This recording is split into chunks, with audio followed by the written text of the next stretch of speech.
Hey everyone, and welcome to another deck tech for Opus 14. This time, grab your shurikens because ninja, vanish! We are talking about ninjas, and of course you can't talk about ninjas without Edge. He's the one who put the archetype on the map, or the tribal. I mean, I feel like it wasn't really a thing before then. So, most people probably know what Edge does by now. He's going to reduce the cost of all other ninjas by 1, plus he lets you pay for them with any element, which is really nice. And then anytime a ninja enters a field, you get a shuriken counter on him, which you can throw for 3,000 damage. So, ninjas are... I want to take a second to talk about ninjas in general, and that they're kind of... I don't know. They're kind of a strange deck because I think they're really matchup dependent. There are some... Because Edge is so crucial to the deck, and he is what really gives it its power and its viability. There are times when, especially if you're going against something like Fire, you know, they can just play a Blaze backup or a Vivi or an Ace, and they'll just kill the Edge. And it's just, it feels a lot weaker then because it's hard to keep Edge on the field. You want to keep him around as long as possible. And there's also this kind of back and forth, too, of like, do you play aggressive? Do you just play out Edge and just do as many ninjas as you can? Or do you kind of like be a little more controlled? Because, in a way, you want Edge out before you get your backups out, because that way he stacks up a bunch of counters. However, again, if they then remove the Edge without presenting a forward, all those counters don't do anything. However, then again, if you're playing your backups out first, yeah, you're getting CP value and such, but then you have less counters for Edge. So it's a deck you really have to be kind of careful with and kind of observe your opponent and decide how and what you want to, how you want to do it. So you have to be very mindful. But with that said, let's show you who we got rocking here. Start with the Avalon 4, Zengetsu. Funny that I'm showing him first because he is your finisher. He's going to come in. He's basically going to dull their entire board, assuming you have any backup ninjas, because he dulls characters based on the number of ninjas, and then you can give him haste. He's your finisher. Probably your best form of spot removal is Gecko. He's going to, similar to Zengetsu, deal damage based on the number of ninjas you have. Very easy to get him up to 8k, 10k and above. And then if Edge is on the field, his counter will help finish him off. And finally, with the Avalon 4, we have Sukanawa. I am opting for the 1 CP version. I've seen people put the 3 CP version to great success. It's basically a free reactivation for your whole board, which is nice. Sometimes I feel like I don't have a lot to do with that afterwards, and I just really like the threat this guy presents, because if Edge is on the field, he's completely free. Edge will reduce his cost to 0, so you just play him, get a free shuriken counter, he can attack immediately because of haste, and then he can't be blocked by 3 or higher. So, again, matchup dependent, right? If they have a Blaze and they can just nuke both these guys, no big deal. If they're playing Sophie, Sarah Mobius, Sukanawa can't get under that. But anything above that, I found him really effective, and I just really appreciate that he's free. The only member of the Avalon 4 I'm not running is a Zoye. I don't really care for her new version that can bounce a target based on the number of ninjas you have. I have seen some success with the 4 CP version because it can play a ninja for free, and I would see people do the Zoye into the 3 CP Sukanawa and then reactivate everything, and you get all these bodies. However, in this deck in particular, this is a tricolor deck, as you can see already. Fire, Wind, Lightning. I wanted to stay away from cards that I can't really cast without Edge. I tried the new backup Kitone, which is an Earth Ninja, which is a neat little card, and I think technically does fit the deck, but what I found was, again, if Edge isn't around, I can't actually play this card, and I just don't like having cards in hand that I can only even use in a very specific situation. If you draw her late game, oh cool, backup, I can't even play. So I stayed away from that. Feel free to give them a try if you want. So let's fill out our ninjas. Yuffie is basically another Sukanawa. She's technically a worse version. Her only benefit is she has 1,000 more power, but she doesn't get the haste, but she does have the 1,000 power more. But it's a really, again, you can play her completely for free. It's a cheap way to give an Edge counter. And again, it's another forward that if their guys are too big, she can easily swing under them and they can't block them. One for this little guy, I really liked him in testing. He helps fill out our lightning color. And again, with Edge on the field, you tap a single backup. He comes in. He has haste. Now you have a shuriken counter, so he can help trade up to things. There's a particular combo I like with him later I'll show. 2 copies of Yugiri. I still like this card a lot. I've kind of gone back and forth if I do 2 of him versus 2 of her. He's multi-playable, so you could opt for that. I do like Yugiri, though. She's a great turn 1 play when they don't have any forwards. Just put her down. Immediately goes in for haste. And don't overlook her action ability. That's actually been pretty relevant. It's helped me win a few games where there's kind of like a stalemate in the board.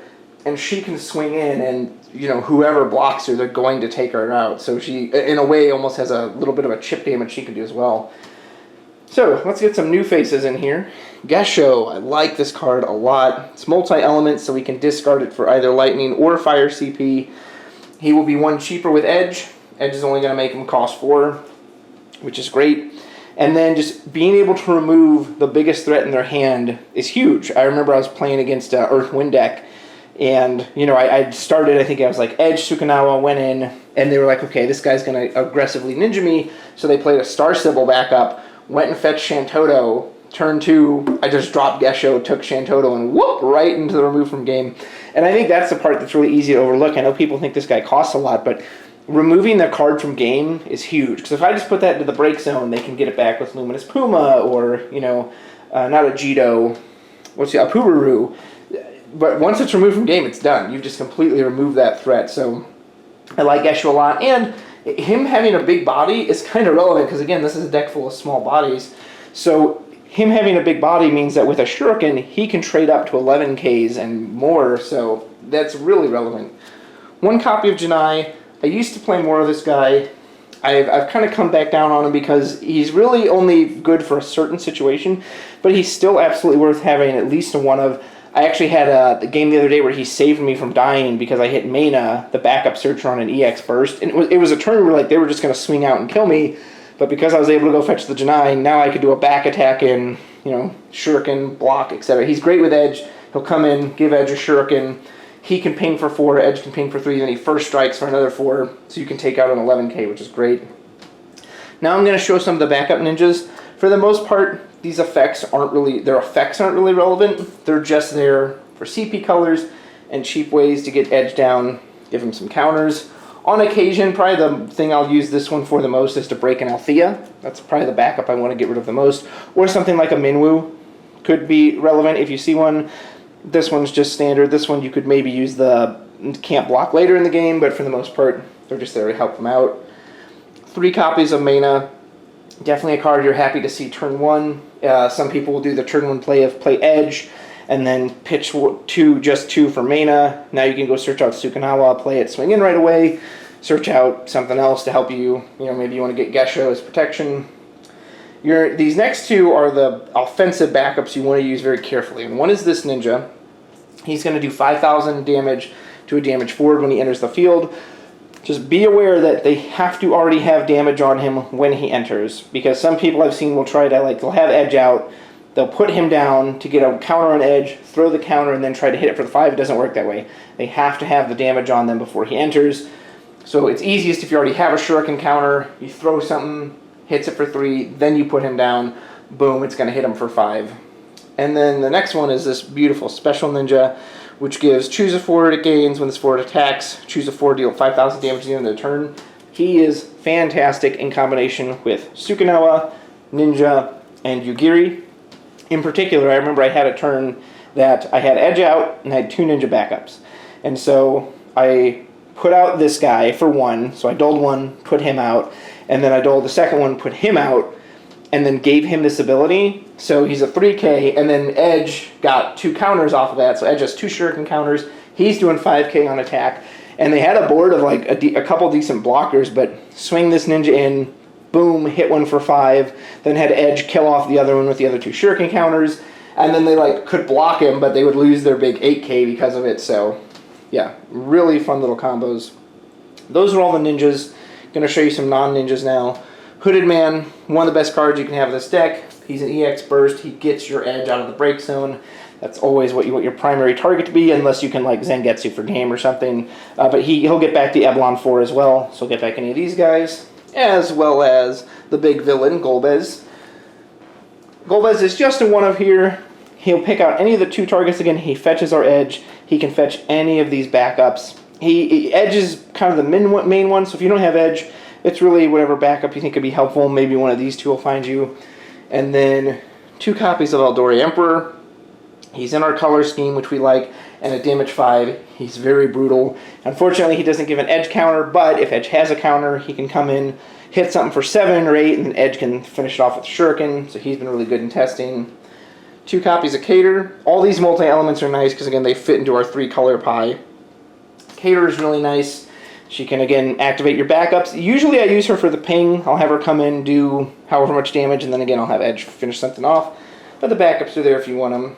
And then 2 copies of Null. Really like this card. Again, fits our multi-elements, so it fits in our colors. And then usually what I'll use them for is I'll do 2K to 2 forwards and then just dull them and let my guys, you know, whatever troublesome forwards are giving me. I used that for Sukanawa Yuffie once. They had a selfie or a 2 cost on the field, and I just had Null dull it out of the way so they could get past it finally. And then you can always give something haste as well, although I don't use that one as much. Puck, really good backup, can be a little awkward to use depending on when you see it. If you see him too early, it's kind of up to you whether you want to hold on to him or not, because you ideally want to play him on damage 3. If you play him on damage 3, you can get back Sukanawa or Yuffie, and then you can also get back Edge, Ninja, Yugiri, Null, Cater. So on damage 1, he's only getting back one of these 2, so or no damage, I guess, his non-damage effect.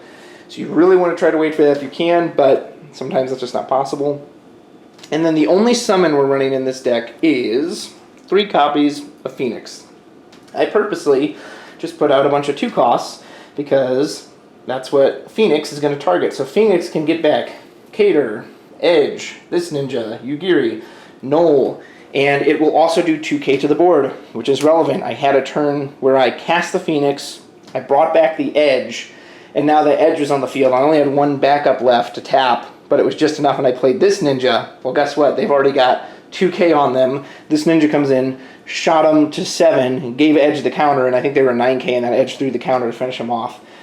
Or this Phoenix with Null. You can Phoenix in the Null on their turn, dull 2 of their attackers, and now you're set up really well on your turn. Phoenix into Cater, 2k to the board. Cater comes in, does 5k to something.